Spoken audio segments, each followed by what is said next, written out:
하나님 말씀 함께 봅니다. 베드로전서 4장 1절에서 2절입니다. 베드로전서 4장 1절에서 2절 말씀, 우리 다 같이 한 목소리로 함께 합독합니다. 시작. 그리스도께서 이미 육체의 고난을 받으셨으니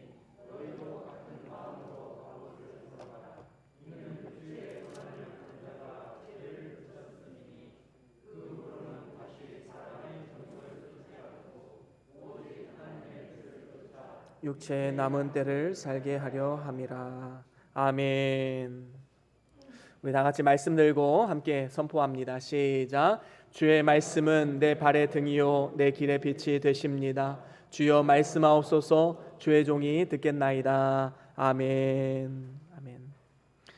오늘은 베드로전서 4장 1절에서 2절 말씀으로 남은 때를 어떻게 살 것인가 라는 제목으로 함께 말씀을 나눠보길 원합니다. 오늘은 6월 마지막 주일이지요. 2021년도도 딱 절반이 지나가고 있습니다. 이 시점에 우리는 지난 반년을 돌이키면서 과연 나는 이 반년의 세월을 어떻게 보냈는가? 만약에 점수를 준다면 몇 점을 줄 수 있을까? 우리는 한번 돌아볼 필요가 있을 것입니다. 우리가 이렇게 지나온 삶을 돌아보는 이유는 앞으로의 삶을 더욱더 의미 있는 삶, 가치 있는 삶, 보람 있는 삶을 살아가기 위함인 것이지요. 세월은 참으로 빠르게 흘러갑니다. 우리 육체가 세상에서 살 날이 점점 짧아지고 있다는 증거이기도 하지요. 또한 마지막이 점점 가까워지고 있다라는 뜻이기도 합니다. 우리의 육체는 흙으로 창조되었고 범죄한 결과 어떻게 되었습니까? 다시 흙으로 돌아가게 됩니다. 그래서 누구나 한 번은 죽는 것은 하나님께서 정하신 바이다 라고 성경은 분명히 말씀하고 있습니다. 이러한 우리의 인생 가운데 모세는 이러한 평가를 내립니다. 모세가 쓴 시편 90편에 이러한 말씀이 있지요. 우리 같이 한번 읽어볼까요? 함께 읽어봅니다. 시작.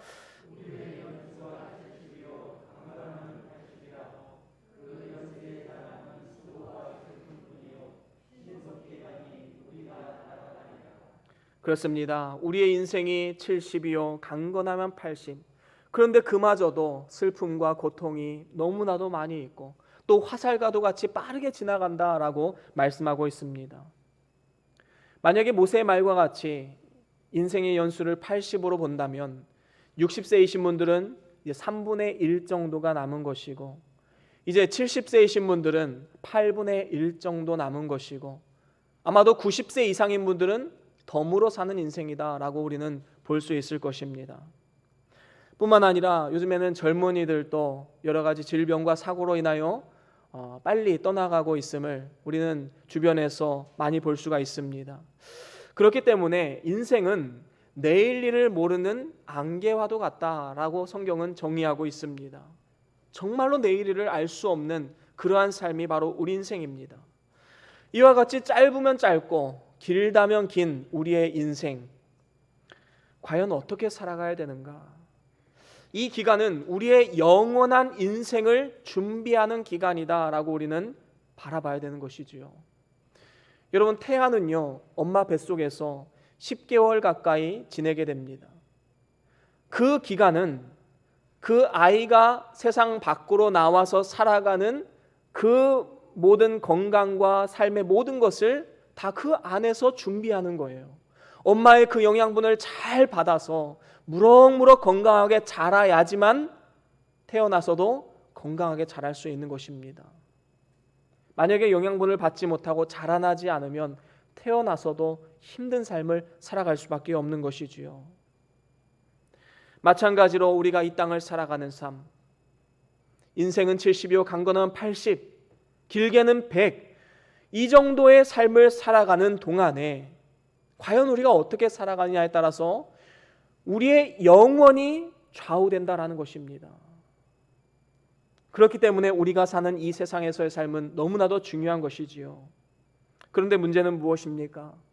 많은 사람들이 마치 이 세상에서 영원히 살 것처럼, 마치 마지막이 오지 않을 것처럼 그저 현실의 삶에만 집중하면서 하루하루 살아가고 있음을 우리는 보게 됩니다. 많은 욕심과 자신의 욕망을 위해서만 살아가고 있는 어리석은 인생이 얼마나 많이 있습니까? 2021년도 12월 31일 마지막 날이 분명히 올 것처럼 우리의 인생의 마지막 날도 분명히 오게 될 것을 우리는 분명히 알아야 되는 것입니다. 이것이 지혜로운 사람의 삶의 태도이지요. 이 세상을 살아가면서도 정말로 지혜 있는 사람은요, 은퇴 이후의 삶을 고민합니다.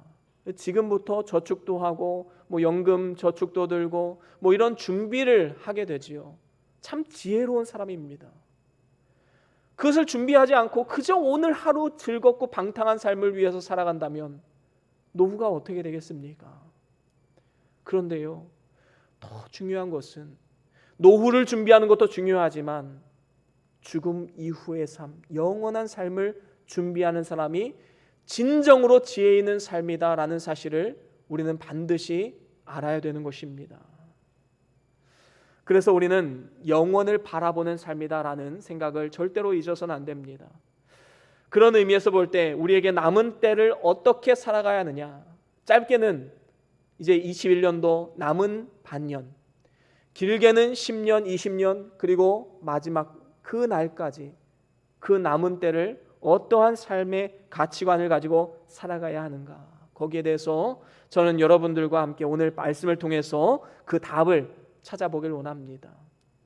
남은 때를 어떻게 살아가야 되느냐, 첫 번째로는 우리는 고난을 각오해야 합니다. 혹시 김 빠지는 분 계십니까? 목사님 뭔가 축복을 주시고 또 뭔가 좋은 말씀, 우리에게 행복을 주는 말씀을 주시길 원하는데 아니 고난을 각오하라니 이게 무슨 말인가? 실망하셨습니까? 여러분, 물론 사람들은 대부분 여생을 평안하고 안일하게 고난 없이 살기를 원합니다. 영혼도 구원받고 건강도 있고 재물의 축복도 받고 자녀들 성공하고, 여러분 이런 거 원하지 않는 사람이 누가 있겠습니까?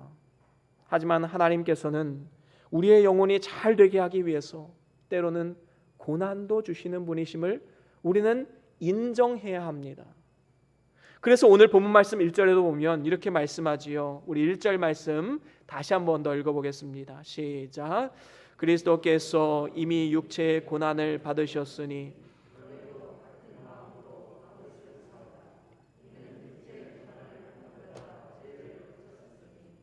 아멘. 그렇습니다. 예수님께서 이미 육체의 그 고난을 당하신 것처럼 우리도 역시 그 고난의 갑옷을 입어야 한다 말씀하고 있습니다. 고난을 각오하고 고난으로 무장하라라는 뜻을 가지고 있지요. 그렇습니다. 우리가 정말로 믿음으로 살려고 한다면 고난은 당연히 따라올 수밖에 없는 것임을 우리는 분명히 알아야 됩니다. 일평생 내 마음대로 내 고집대로 살아가던 우리의 인생 가운데 이제 주인이 바뀌고 예수님을 주인으로 모셨는데 어떻게 평안한 마음이 있겠습니까? 내 것을 내려놓고 내 고집과 내 뜻을 내려놓는 그 과정이 없이는 절대로 주님 주신 평안을 맛볼 수가 없는 것입니다. 그분과 동행하는 삶, 때로는 우리를 귀찮게 하고 때로는 우리에게 고난을 주고 때로는 괴롭게 할 수도 있음을 우리는 분명히 알아야 되는 것이지요. 여러분, 아이들을 키우다 보면요, 미운 4살, 미운 7살, 요 4살, 7살이 굉장히 큰 고비인 것 같아요. 굉장히 말 안 듣습니다. 고집세고요, 막 부모님께 대들고요. 그런데요, 중요한 것은 그 아이들을 4살, 7살 이런 때에 한번 고집을 꼭 꺾어놔야 되는 때가 있습니다. 이 고집을 꺾지 않으면 어떻게 됩니까? 이 아이는 학교에 가서도 사회에 나가서도 아무짝에도 쓸모없는 사람이 될 수밖에 없는 것입니다. 학교에 가서 내가 먼저 다가갈 생각 안 하고, 왜 저 친구는 나에게 다가오지 않지? 왜 저 친구는 나를 인정해주지 않지? 난 집에서 왕자고 공주인데 왜 선생님은 나를 인정해주지 않지? 이러한 고민 때문에 아이들이 굉장히 힘들어합니다. 굉장히 자기 중심적인 아이로 살아갈 수밖에 없는 것이지요. 사회 나와서도 아무짝에도 쓸모없는 사람이 될 수밖에 없습니다. 여러분, 고집은 반드시 꺾어야 됩니다. 희생과 섬김의 삶을 가르쳐야 됩니다. 여러분, 예수님께서도 마찬가지입니다. 예수님이 우리 마음 가운데 오셔서 우리의 주인이 되어주셨습니다. 근데 여전히 우리의 마음 가운데는 세상 욕심과 또 고집과 나의 교만, 이런 것들이 너무나도 많이 있습니다. 예수님께서는 그것을 꺾어놓기 위해서 때로는 우리의 눈에 눈물이 찔끔 날 정도로 우리를 힘들게 하고 고난을 줄 때가 있음을 알아야 됩니다. 그리고 이제는 겸손한 모습으로 하나님 앞에 나아갈 수 있도록 우리 주님께서 우리 마음 가운데 역사하시고 인도하시는 것입니다. 때로는 말할 수 없는 고난이 올 수 있고, 때로는 내 살을 깎아서 남을 줘야 하는 고통도 우리는 필요할 때가 있습니다. 우리 주님께서도 육체의 고난을 받으셨기 때문에 우리 역시 이 고난의 길을 걸어가야 하는 것, 어쩌면 당연한 것이 아닌가 생각해 보게 됩니다. 그래서 우리 주님은 자기를 부인하고 자기 십자가를 지고 나아가라 라고 말씀하셨지요. 자기 십자가를 진다는 것은 무슨 의미를 말합니까?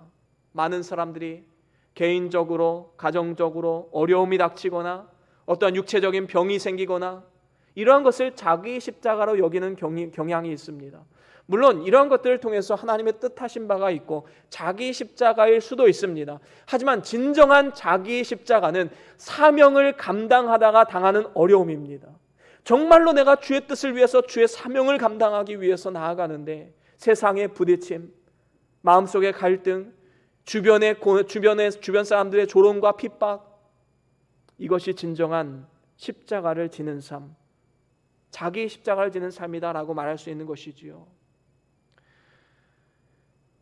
다른 사람을 위해서 희생하는 삶, 섬기는 삶, 이를 통해서 때로는 마음의 고통이 있고 내 뼈를 깎아내는 어려움이 생기는 이러한 삶이 바로 진정한 자기 십자가를 지는 삶입니다. 예수님을 믿지 않는 사람들은 우리의 이러한 자기 십자가를 지는 모습을 통해서 하나님의 영광을 바라보게 될 것입니다. 그리고 예수 그리스도의 희생과 섬김을 떠올리게 될 것입니다. 여러분, 복음의 능력은 말의 능력이 아닙니다. 삶의 능력입니다. 삶의 모습을 통해서 나오는 그 능력이 바로 진정한 복음의 능력이지요. 우리가 예수님처럼 희생할 때 예수님을 닮은 제자라는 그러한 칭호를 세상 사람들은 우리에게 줄 것입니다. 그렇기 때문에 우리는 예수 그리스도의 제자로서 마땅히 우리가 치러야 할 대가, 다른 사람을 구원하기 위해서 치러야 할 대가, 이러한 대가를 치르기를 거부하거나 아니면 힘들어하는 이러한 모습은 있지는 않는가? 두려워하는 모습은 있지 않는가? 우리는 우리의 삶을 한번 돌아볼 필요가 있는 것입니다.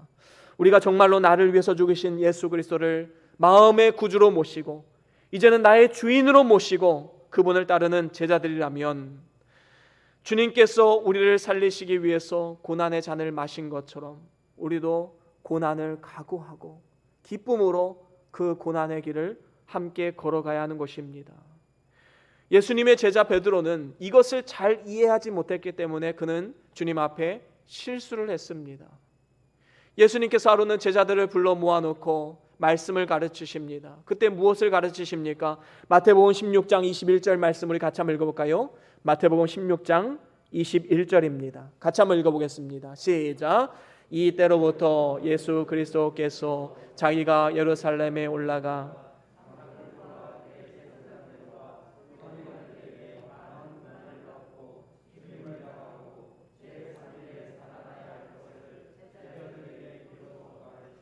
아멘. 그렇습니다.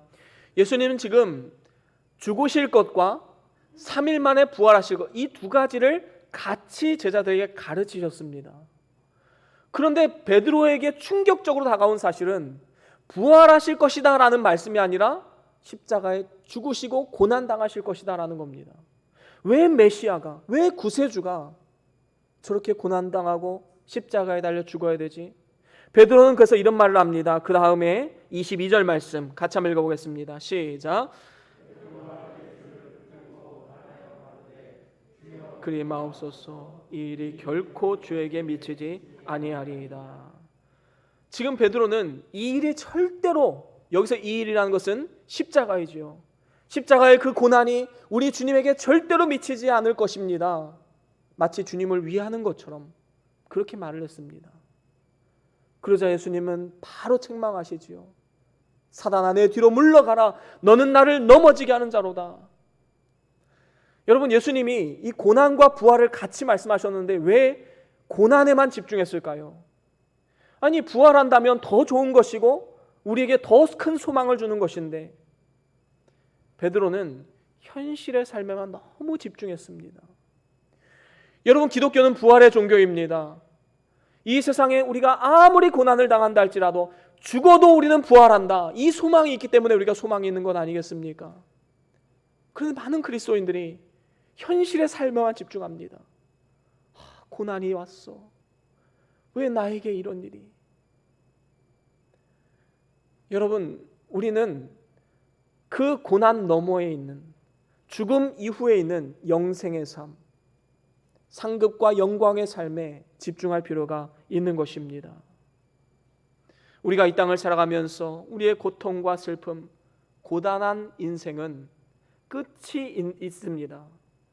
만약에 이것이 끝이 없다라고 생각된다면 우리는 너무나도 불행한 인생이지요. 하지만 언젠가는 그 고난의 끝이 있습니다. 한정된 시간을 우리는 이 땅 가운데 살아가고 있습니다. 그리고 그 길 끝에는 예수님께서 우리를 두 팔 벌려 맞이해 주실 것입니다. 우리는 예수님과 함께 하나님의 영광 보좌 앞에 서게 되는 날이 분명히 오게 될 것입니다. 그래서 우리는 현재 당하고 있는 여러 종류의 고난을 재해석할 수 있어야 합니다. 이것이 바로 영적인 능력이지요. 모세는 잠시 죄악의 낙을 즐기는 것보다 하나님의 백성들과 함께 고난을 당하는 것을 기쁨으로 여겼습니다. 이것이 모세의 믿음이지요.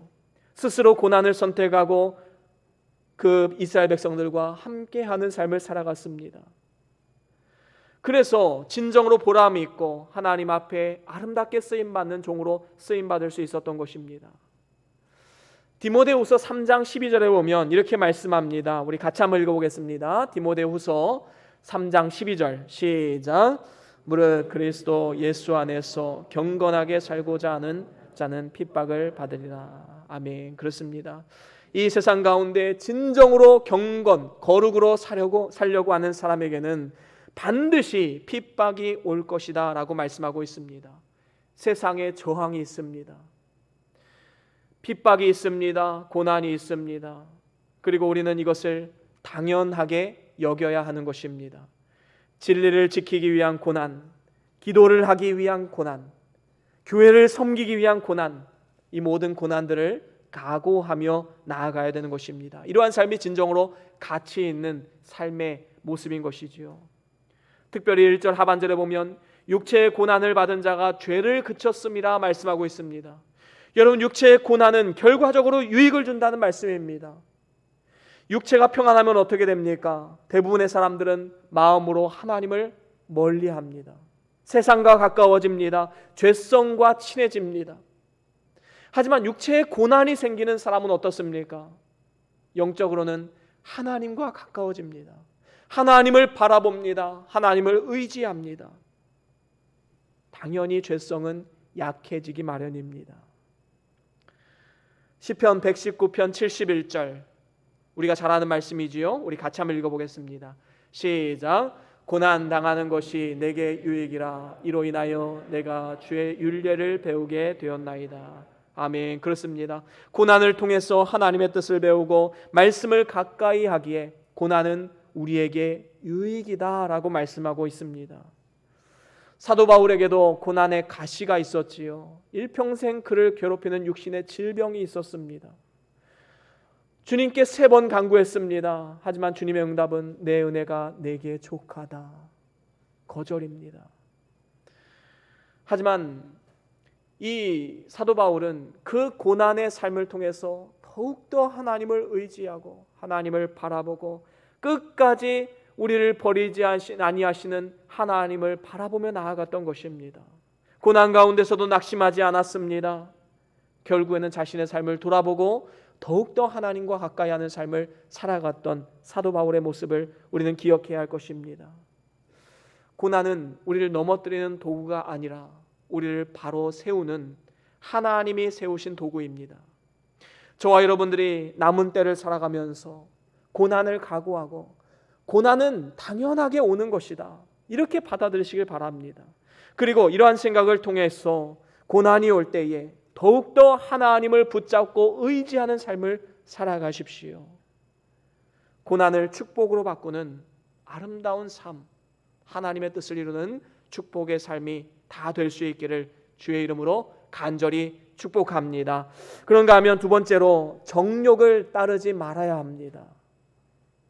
오늘 본문 2절 상반절에 보면 이렇게 말씀하지요. 그 후로는 다시 사람의 정욕을 쫓지 않고 라고 말씀하고 있습니다. 사람의 정욕은 인간의 타락으로 인해서 생긴 모든 종류의 부패성, 그리고 옛사람, 이 모습을 우리에게 말하고 있습니다. 모든 인간은 부패성으로 말미암아 죄성 가운데 살아가는 그런 사람들이지요. 그래서 로마서 3장에 보면 이러한 모습을 아주 단편적으로 우리에게 보여주는 말씀이 있습니다. 로마서 3장 12절, 13절, 14, 15, 16, 17절까지 우리 같이 한번 쭉 읽어보겠습니다. 시작. 다 치우쳐 한 가지로 무익하게 되고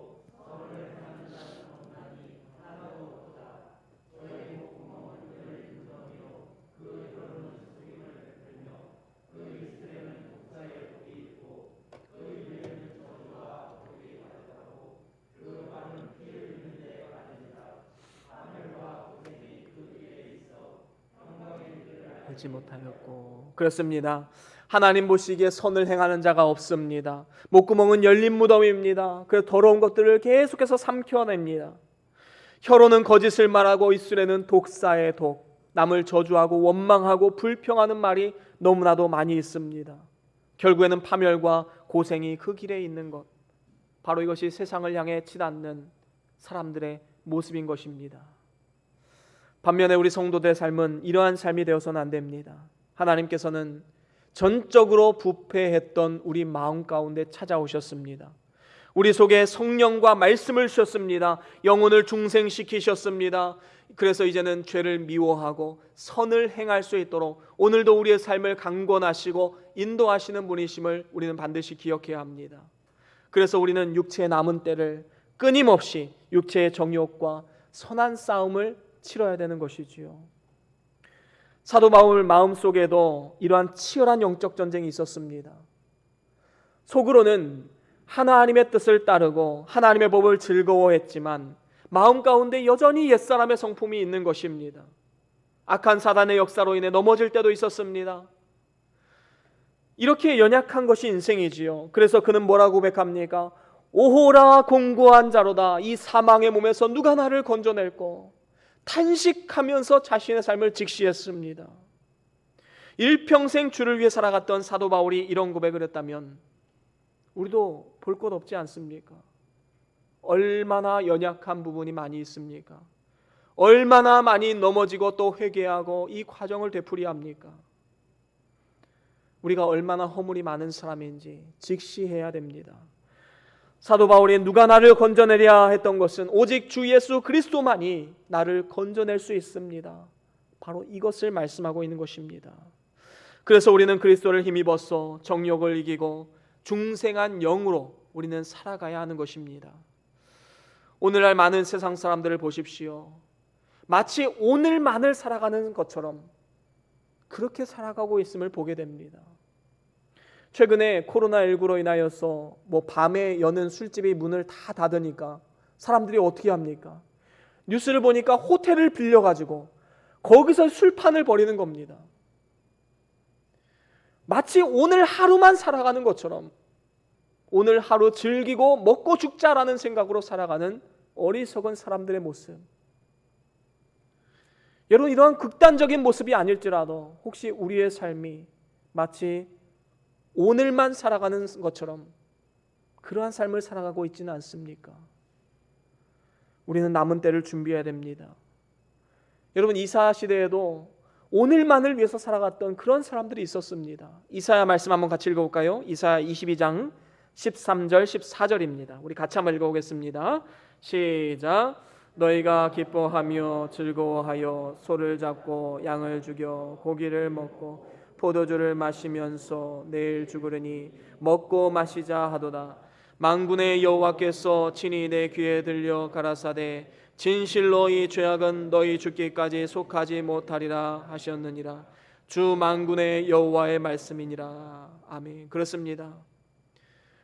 이사야 선지자가 얼마나 가슴이 아팠겠습니까? 더 나아가서 하나님의 마음이 얼마나 아프셨겠습니까? 하나님이 선택한 이스라엘 백성들이, 하나님의 선민이, 열방을 축복하라고 세워진 제사장 민족이 그저 하루하루만 살아가면서 오늘 먹고 죽자라고 하면서 포도주를 즐기고 이렇게 살아가는 모습, 얼마나 가슴 아픈 현실입니까? 우리 그리스도인들은 오늘 하루만을 위해서 살아가는 하루살이가 아닙니다. 우리는 영원을 바라보는 사람들입니다. 여러분, 하루만 보고 사는 사람과 일주일만 보고 사는 사람과 10년만 보고 사는 사람과 죽음 이후의 삶을 보고 사는 사람과 어떻게 그 삶의 가치관과 태도가 같을 수가 있겠습니까? 모든 가치관, 세계관, 삶의 목적, 이유, 모든 게 다 달라질 수밖에 없는 것입니다. 저와 여러분들은 하나님의 자녀요, 후사입니다. 하나님 나라를 기업으로 받을 자들입니다. 우리는 이러한 정체성을 바르게 세우고 잠시 이 세상을 사는 동안에 영원한 하나님 나라를 바라보면서 거룩과 경건의 삶을 살아가기 위해서 몸을 쳐가며 노력하는 이러한 삶을 살아가야 마땅한 것입니다. 정말로 하나님이 기뻐하시는 일이 무엇일까? 거기에 우리의 물질과 우리의 시간을 투자해서 믿음으로 살아가는 삶, 오늘 우리가 남은 때를 준비하는 그러한 삶 가운데 가장 중요한 덕목이 아닐까 생각해 보게 됩니다. 하나님 나라를 바라보면서 남은 때를 우리의 육신의 정욕과 싸워 승리하고 하나님 앞에 서는 그날에 잘했다 칭찬받는 그러한 축복의 삶이 다 될 수 있기를 주의 이름으로 간절히 축원합니다. 그런가 하면 세 번째로, 마지막으로 하나님의 뜻을 행해야 됩니다. 오늘 본문 2절 마지막에 보면 이렇게 말씀합니다. 오직 하나님의 뜻을 쫓아 육체의 남은 때를 살게 하려 합니다. 하나님의 뜻을 쫓아 육체의 남은 때를 살게 한다. 바로 하나님의 뜻에 순종하는 삶을 살아가야 함을 우리에게 말씀하고 있는 것입니다. 그렇다면 하나님의 뜻을 따라 순종하는 그것이 무엇일까요? 성경은 그것은 먼저 감사라고 말합니다. 하나님의 뜻은 감사입니다. 어떠한 환경 가운데서도 감사하는 것. 그래서 데살로니가전서 5장 18절 우리가 잘 아는 말씀이지요. 같이 한번 읽어보겠습니다. 시작. 범사에 감사하라. 이는 그리스도 예수 안에 너희를 향하신 하나님의 뜻이니라. 아멘. 그렇습니다. 범사에 감사하라. 이는 그리스도 예수 안에서 너희를 향한 하나님의 뜻이니라. 범사에 감사하는 것, 이거는 어떤 환경이나 조건에 의한 감사가 아닙니다. 범사, 모든 일에서 감사를 해야 된다라는 것이지요. 좋은 일만 있어서 감사하는 것이 아닙니다. 때로는 나쁜 일, 어려운 일, 고난이 있다 할지라도 우리는 감사할 수 있는 사람이 되어야 하는 것입니다. 여러분, 사실 우리의 삶을 돌아보면 얼마나 감사할 게 많이 있습니까? 만약에 지구를 100명이 사는 작은 마을로 축소 쪼린다면 마을의 사람들 100명 중에 20명은 영양실조입니다. 그리고 1명은 굶어 죽기 직전이라고 합니다. 100명 중에 17명은 깨끗하고 안전한 물조차 마실 수 없는 환경에서 살아가고 있습니다. 지금도 100명 중에 14명은 글을 읽지 못합니다. 100명 중에 10명은 공습이나 폭격, 전쟁의 위협 속에서 살아가고 있습니다. 무장단체의 납치를 두려워하는 사람들도 있습니다. 만약에 지금 여러분들의 지갑을 열었을 때 단돈 몇만 원이라도 지폐가 들어있고 스마트폰을 쓸 수 있고 더 나아가서 자가용을 가지고 있다면 여러분들은 100명 중에 7명 안에 드는 사람들입니다. 여러분, 얼마나 우리는 은혜를 많이 받은 사람입니까? 사실 따지고 보면 우리는 너무나도 행복한 사람들입니다. 그런데 그 행복을 사단은 누리지 못하게 만들지요. 왜? 어떻게 누리지 못하게 만들지요? 다른 사람과 비교하기 때문입니다. 나보다 더 나은 사람, 나보다 돈이 더 많은 사람, 나보다 성공한 사람, 나보다 건강한 사람, 그 사람과 자꾸 비교를 하니까 삶이 불행할 수밖에 없는 것입니다. 만약에 우리가 지금 누리는 것이 하나님의 은혜라고 생각한다면 우리는 감사하지 못할 조건이 없습니다. 범사에 감사하는 것, 그것은 우리를 향하신 하나님의 뜻입니다. 하나님의 뜻을 따라 순종하기를 원한다면 범사에 감사하십시오. 특별히 우리는 다른 그 무엇보다도 구원의 은총에 감사해야 됩니다. 죄로 인해서 멸망에 처한 인간은 어떠한 노력의 선행이나 아니면 어떤 좋은 일이나 이런 것들로 인해서 구원을 받을 수가 없는 것입니다. 오직 하나님께서 은혜의 선물로 구원을 주셔야지만 우리는 구원의 은총을 입을 수가 있는 것입니다. 그래서 이제는 구원을 받기 위해서 하나님의 뜻을 순종하는 것이 아니라 구원받은 자녀이기 때문에 하나님 말씀에 순종하는 삶을 살아가야 되는 것이지요. 그렇습니다. 구원을 얻었다면 모든 것을 얻은 것이기에 범사가 다 감사한 것이고, 만약에 구원을 받지 못했다면 결국에는 모든 것을 다 잃을 것이기 때문에 우리는 불행한 인생이다라고 말할 수밖에 없는 것입니다. 우리는 이 사실을 반드시 기억해야 됩니다. 그런가 하면 하나님의 뜻을 쫓아 행한다는 것은 또한 주의 말씀인 진리를 세우는 일을 말합니다. 베드로전서 1장 24절 25절 말씀 우리 같이 한번 읽어보겠습니다. 베드로전서 1장 24, 25절 말씀 함께 읽어봅니다. 시작.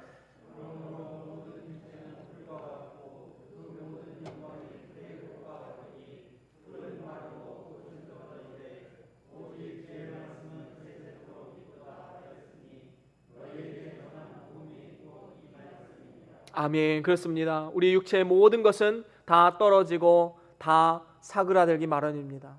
모두가 다 사라질 뿐입니다. 하지만 영원한 것이 있습니다. 그것은 바로 하나님의 말씀입니다.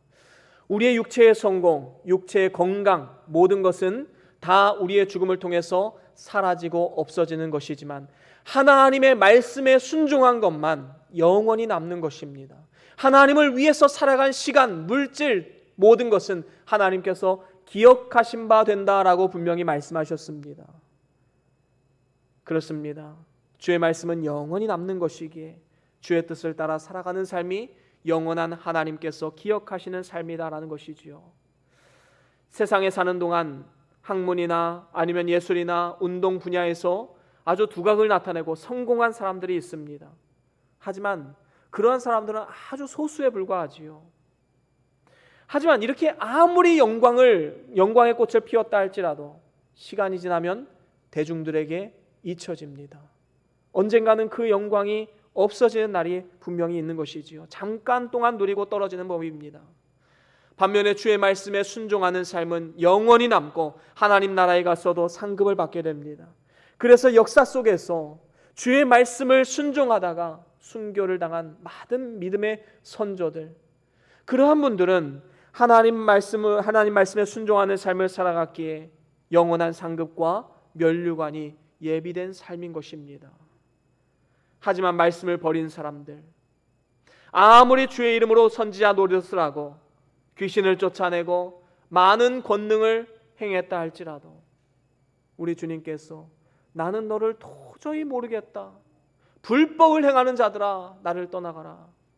여러분, 우리 주님께서 이렇게 말씀하시면 얼마나 어리석은 인생입니까? 얼마나 불행한 인생입니까? 그래서 우리는 육체에 남은 때에 진리의 말씀에 순종하고 그 진리의 말씀을 삶 가운데, 우리의 가정 가운데 세워나가는 삶을 살아가야 마땅한 것입니다. 이것이 바로 우리를 향한 하나님의 뜻입니다. 그 뜻에 우리는 순종해야 되는 것이지요. 이제 말씀을 마무리합니다. 우리는 이 땅에서 영원히 살지 않습니다. 육체에 남은 때가 분명히 있는 것입니다. 그 시간, 그 날짜, 그 시는 우리는 다 다릅니다. 하지만 분명한 사실은 무엇입니까? 우리가 이 땅을 떠나야 하는 날이 분명히 온다라는 사실입니다. 그렇다면 우리가 남은 때를 진정으로 의미 있고 보람 있고 가치 있게 보내야 하지 않겠습니까? 이를 위해서 우리가 기억해야 될 것 세 가지로 함께 말씀을 나누었습니다. 첫 번째는 무엇이었지요? 우리 같이 정리하고 마치겠습니다. 그렇습니다. 고난의 갑옷을 입어야 됩니다. 그래서 이 고난을 통해서 우리의 믿음이 한 단계 더 성숙하는 그러한 삶을 살아가야 합니다. 두 번째는 무엇이지요?